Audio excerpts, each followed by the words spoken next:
guys, it's me, Rosel Fishing, and welcome back to my channel. For today's video, nandito po tayo ngayon sa gilid ng dagat para muling sumubok na maglambat. So come on guys, samahan nyo kami. Let's go!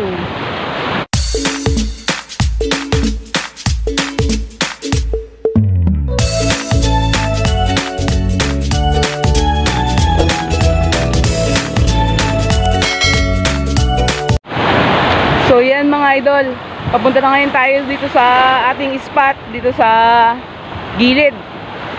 So ito yung susuungin natin na mga alon, papunta dun sa spot. Bali, pa-high tide pa lang yung tubig natin yan. Ayan, malalaki yung alon niya, gawa nga ng malakas si hanging amihan, bigla na naman lumakas.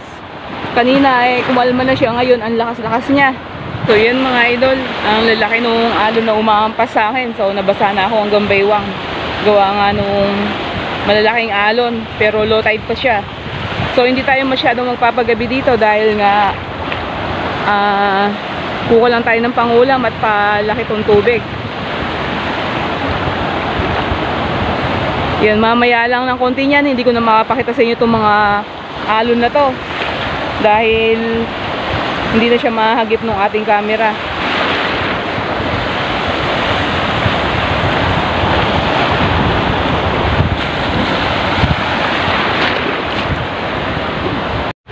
So time check, it's now 6:16 in the evening. So yan, naglalakad tayo ngayon papunta dito sa ating spot doon sa may gilid, doon sa pupwestuhan natin.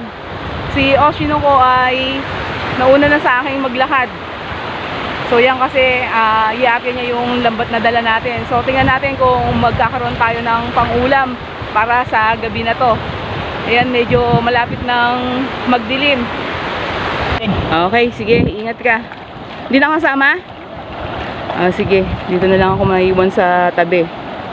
Ayan, nandito yung ating pwesto. Nandun yung mga gamit na dala natin. So, sana bigyan tayo ng pangulam.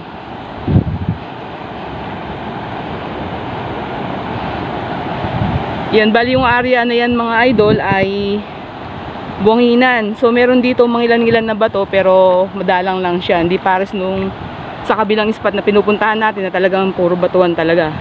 Ito medyo ano siya, safe siya kahit na hindi tayo masyadong gagamit ng flashlight kasi buwanginan naman siya. Kaya lang syempre kailangan natin ng flashlight kasi nga manananggal tayo ng huli nating mga isda kung magkakaroon siya ng tinga.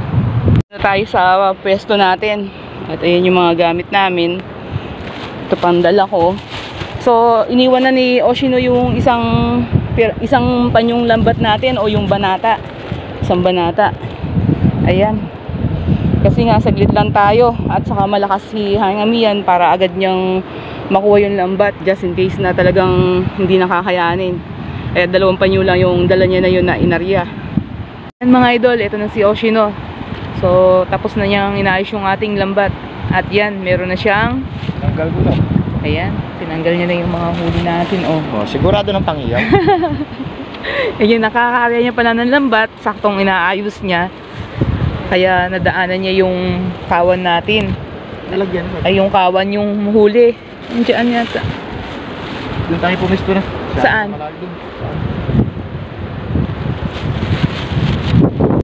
Yan mga idol, lumipat tayo dito sa bagong pwesto natin kasi doon sa pinesto natin kanina masyadong malayo na at nasa mababaw lang talaga yung katabilan natin, halos katabilan natin yung siguro mga 10 akbang lang lambat na natin kasi nga lumalaki na yung tubig at masyadong malayo yung pwesto natin kanina kaya lumapit na kami dito sa may breakwater. Kung nasa likuran ko na to, breakwater na to. So yan ang mga idol, yung breakwater. Ayan, dito tayo ngayon. Ayan, sasampa na lang tayo dyan mamaya kasi hindi na tayo makakadaan doon sa dinaanan natin kanina dyan sa tubig. Dahil malalim na mamaya, sigurado mamayang uuwi tayo. Kaya ito, breakwater na to. Ayan na yung poste. So ayan na siya. Tapos yan ang inaayos yung lambat natin. Ayan, may dala siyang sugpo. Isang pirasong sugpo. Ayan, tingas. Ay! Asa na? Yun, makakawala pa.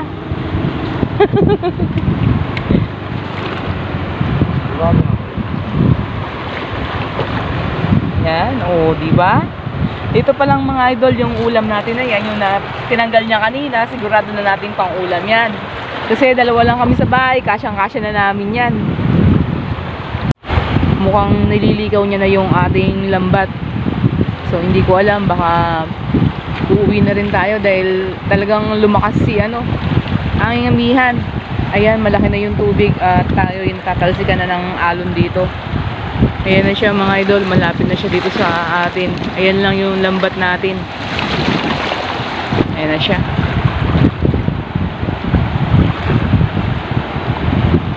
Bakit, Han? Dapat pag sa laki ng ulo. Ah, tinatangay na. Tamay, pinatay. Sige. Ayan o, ang laki.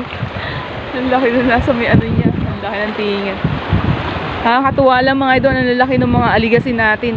At syempre, meron din pagkain yung mga aso natin maliban sa uulamin natin. Yung ating mga alaga sa bahay.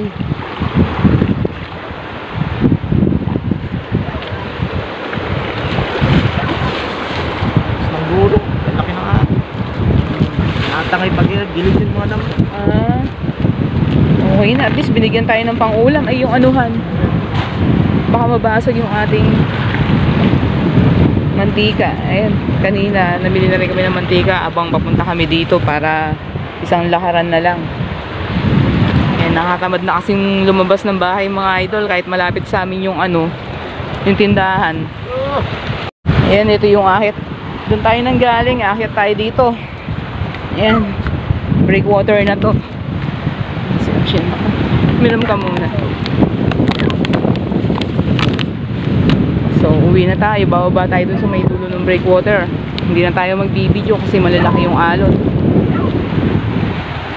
So, yan. Dito na tayo ngayon sa bahay at tatanggalin natin yung natira pang tinga.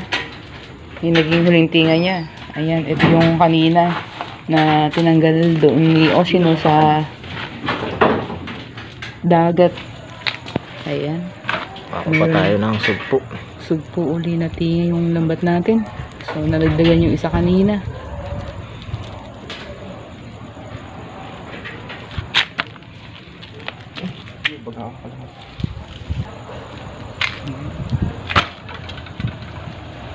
Ayan pa, meron pa pala. Ang galing. So, ilang beses na namin pinagpaplanuhan na, mangilaw. Hindi tayo makapangilaw. Kasi pag hangin, siguradong hindi natin makikita yung iilawin natin ng mga hipon. Yun, ang lalaki. Parang gusto ko dyan, Han, inihaw. Iyaw nga to. Wow, yun. Para mabilis. Tatamay sili tayo dyan, diba? Oo, yun. Sandaling oras. Wala pa yata 30 minutes yung natin eh. Wala pa, saglit lang. Eh, yung ang huling panyo na kinuha mo, 10 minutes lang nakababad. Hindi, ang laki ng gulo, napapagpag. Tinaw mo na ulit. Sasama-sama, laki ng gulo. Mm. Sarap iyaw yan. Ayan pa. Yung isang lambat, meron tinga pa. Wala na. Bali ito, sabi mo mga ulam Ayan. ng aso natin yan. Ayan. Yung mga yan, mga pang-ulam ng ating mga alaga yan. Dali na doon sa lagyan. Ayan mga idol, wala pang 30 minutes. Ayan na agad yung nakuha nating pang-ulam.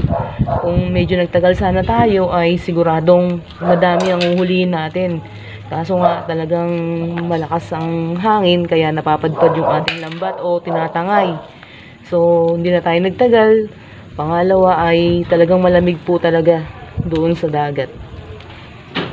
So, ayan mga idol, inyo po nasaksiyan yung sandali namin pangingisda sa gilid ng dagat para kumuha tayo ng pangulam na talaga namang masasabi ko na napakaganda pa rin na naging resulta dahil wala pang 30 minutes. Ayun, ito na kaagad yung naiuwi nating pangulam. So, sigurado meron na naman tayong sariwang pangulam na lulutuin sa gabi na ito.